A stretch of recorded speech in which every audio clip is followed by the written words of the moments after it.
Question भी जून 2012 part सी में 4 marks के लिए लेकिन ये पूछा गया है। ठीक है, देखो क्वेश्चन क्या है। The lattice parameter of an element stabilized in FCC structure is 4.04 angstrom. Lattice parameter FCC में दिया हुआ है इतना।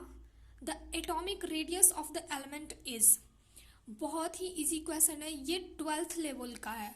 अगर 12th क्लास में आपने सॉलिड स्टेट जो चैप्टर है अगर अच्छे से पढ़ा है, अगर नहीं भी पढ़ा है तो उसको देख लेना, क्योंकि मोस्टली क्वेश्चंस उसमें इसी के बेस पे 12th बेस्ड पे बन जाते हैं। हाँ, कुछ क्वेश्चंस है होते हैं जो नेट लेवल के देते हैं सॉलिड स्टेट में भी, लेकिन कुछ इजी भी तो होता है। जैसे ये क्वेश्चन इजी हुआ, फिर इससे पहले जो वीडियो बनाए थे उसमें भी इजी क्वेश्चंस ही थे, सिर्फ एलिमेंट पूछा हुआ था कि कितने एटम्स होंगे एफसीसी में। तो ये सारे क्वेश्चन जो 12th वाला भी अगर आप अच्छे से पढ़ लेते हैं तो कवर हो जाएगा ये पार्ट। ठीक है, तो चलो क्वेश्चन पे आते हैं। तो ये जो 12th में आप जब पढ़ेंगे ना तो उसमें देखिएगा relation between A and R दिया हुआ है। ठीक है, वहाँ से एफसीसी जो ए है वो साइड ऑफ यूनिट सेल है, आर जो है वो रेडियस ऑफ एलिमेंट है। तो एफसीसी के लिए ना इनके बीच ए और आर के बीच जो रिलेशन आता है वो a√2 इक्वल टू 4r का होता है।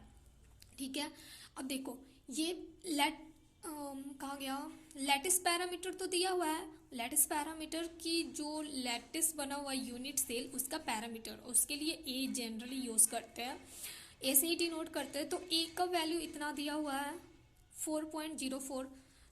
अब देखो आर को इस साइड ला दिए, इस साइड करो या फिर 4 को इस साइड करो, इतना ही आएगा ना, a√2/4 हो जाएगा। तो ए की जगह पे क्वेश्चन में दिया हुआ है 4.04 रख दिए, √2 और 4 ये वाला। ठीक, अब इसका को कैलकुलेट करेंगे। √2 को अब देखें, √2 का वैल्यू जो होता है 1.414 होता है, और ये कैंसिल, इसको यदि डिवाइड करेंगे तो 1.01 आ जाएगा। तो सिंपल आर का वैल्यू फिर इन दोनों को मल्टीप्लाई कर देंगे तो इतना आ जाएगा। और ऑन एवरेज लेंगे इसका वैल्यू तो 5 से ज़्यादा होता है तो उसको एक इधर ऐड कर लेते हैं, तो 2 है तो 3 लिख देंगे इसका। तो आर का वैल्यू जो है वो आ गया 1.43 एंगस्ट्रॉम। Option B correct.